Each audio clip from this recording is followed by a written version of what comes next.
প্রিয় দর্শকবৃন্দ, আমাদের অনুষ্ঠানে আপনাদেরকে স্বাগত জানাচ্ছি। আজকে আমাদের স্টুডিওতে উপস্থিত আছেন এককালের বিশিষ্ট এবং এককালের বিশিষ্ট ব্যর্থ প্রেমিক আমাদের বিশিষ্ট খান সাহেব। ধন্যবাদ সবাইকে।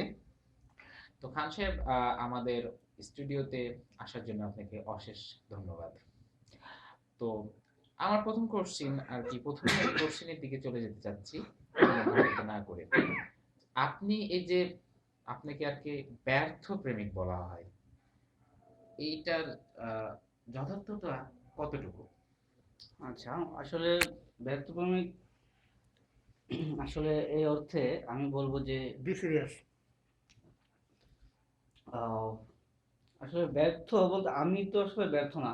ভালোবাসতে আসলে যে উপাদানগুলি দরকার, যে কম্পোনেন্টগুলি দরকার, সবগুলো আমার মধ্যে ছিল। তো সেই অর্থে আমি যাকে ভালোবাসছি, তো সে আহ, ওইরকমভাবে আমাকে বুঝতে পারে নাই। সো আমি বলবো যে ব্যর্থ প্রেমিক আমাকে আসলে বলা ওই অর্থে ঠিক না। তো এই আর কি। মানে আপনাকে যে বুঝতে পারে নাই, এটা কি তার ব্যর্থতা না, নাকি আপনার ব্যর্থতা যে আপনি তাকে বোঝাতে পারেন নাই?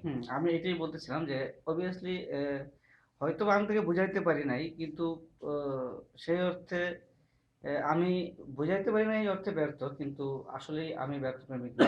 সে ব্যর্থ হয়েছে যে আমার ভালোবাসাটা বুঝে নাই। আচ্ছা, আহ, আপনার কাছে আমার আরো একটা কোশ্চেন, যেটা হচ্ছে মাঝে মধ্যে আপনি আমার কাছে আসেন, রুমে আসেন আর কি, পার্সোনালি আসেন, ফ্র্যাঙ্কলি কথা বলেন এবং বলেন যে ঠিক আছে, এইটাই আমার লাস্ট কথা, এটাই আমার লাস্ট কথা, আমি আর কোনো মেয়ের সাথে কথা বলবো না। আমি জানি প্রিভিয়াসলি আপনি একটা প্রেম করছিলেন, সেখানে আপনি আর কি আনসাকসেসফুল হয়েছেন। সো এটাকে ভুলে থাকার জন্য হয়তো বা কোনো একটা বিষয় দরকার, জানি। তো আপনি যে আমাদের সামনে আমার সামনে এসে বলেন যে রাসেল ভাই, আমি আপনার সাথে এই যে বলতেছি, কথা বলছি যে মেয়েটার সাথে, এটা আমার লাস্ট কথা, আজ থেকে আমি কথা বলবো না।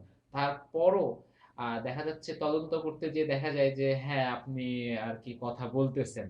তো এইটা কেন? এই ব্যাপারে আমি বলবো যে আসলে মানে অনেকেই বলে যে ভালোবাসা মানুষের জীবনে একবারই আসে। সেই ক্ষেত্রে এটা আমি দ্বিমত পোষণ করবো, কারণ ভালোবাসা বারবার আসতে পারে মানুষের জীবনে। তো সে অর্থে আসলে আমি একটা জিনিস চিন্তা করে দেখলাম যে আহ, আসলে আহ, যেমন অপোজিট থেকে যখন আমাকে ফোন দেয়, তখন আমি এই জিনিসটা চিন্তা করি যে আমি একজনকে ভালোবাসছি, তো সে আমাকে মূল্যায়ন করতে পারে নাই, আমি আমার ভিতরে একটা কষ্ট ফিল হয়েছে।